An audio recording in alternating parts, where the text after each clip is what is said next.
Hi there, it's Shawan here, the galloping housewife.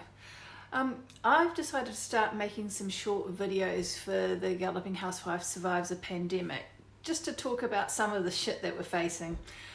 I'm not sure how many there will be and how long I'll keep going with this, as I'm a bit of a goldfish, let's face it. But I've already got a couple of ideas for topics, and I'd love to hear if you have any requests as well. As a prompt, I'm going to blatantly plagiarize from Adam Hill's On the Last Leg and use the phrase, is it okay? Is it okay to be feeling sad? Is it okay to be disappointed about things that I'm missing out on? Is it okay to be scared? Is it okay to ask for help? But it's not going to be all about the bad side of this. Lord knows there's plenty of topics to cover around the various stresses that we are all facing, from the truly petty to the globally catastrophic. Those that know me well know that while I am generous and caring and supportive in times of crisis, true story, I am not the sort to enable any sort of bullshit. At the end of the day, your own well-being is your own responsibility. And while we're all locked in our houses for who knows how long, this is probably even more so the case. I'll give you some tools to start your journey, but it's up to you to take that first step.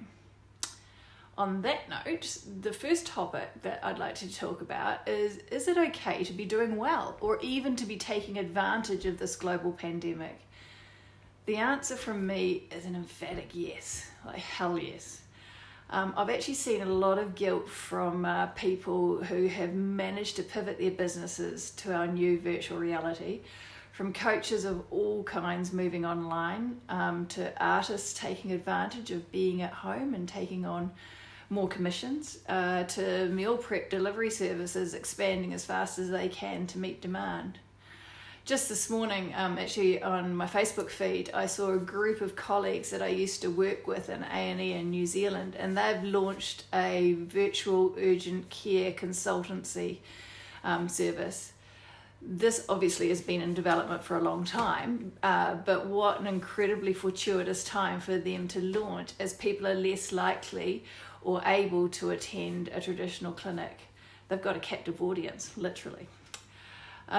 So this is not a time for small and medium-sized businesses to feel guilty about doing well, even for those that are blatantly taking advantage of the situation that we find ourselves in. It's a time to be incredibly proud. It's these sorts of businesses and these individuals that will lead our recovery out of this shitstorm. As for me, I'm doing okay. I'm doing just fine. Our main business has slowed down a bit, but we were in a good position heading into this. We've been screwed over royally over the last few years. And one of the things that I find out of hardship, you learn to be prepared. Being in lockdown has also allowed us to speed up work on our two new businesses that will be launching soon. They're both concepts that we believed would work in so-called normal times and are largely unaffected by the lockdown. In fact, in some ways, they might be marginally better suited to our slightly more remote way of living that we'll be adjusting to from now on. So now it's your turn. If you're sitting on an idea that you think might take off, but you're feeling a bit weird about it, just don't. Now's your chance. You're doing the best thing that you could possibly be doing for yourself, for your family, and actually for all of us. And if you are out there and doing well, then you really owe it to all of us to celebrate that fact. Be loud and be proud. People need hope. They need to know that the future can be good, even if it is different. Party on, dude. All right, I'll catch you tomorrow. Bye now.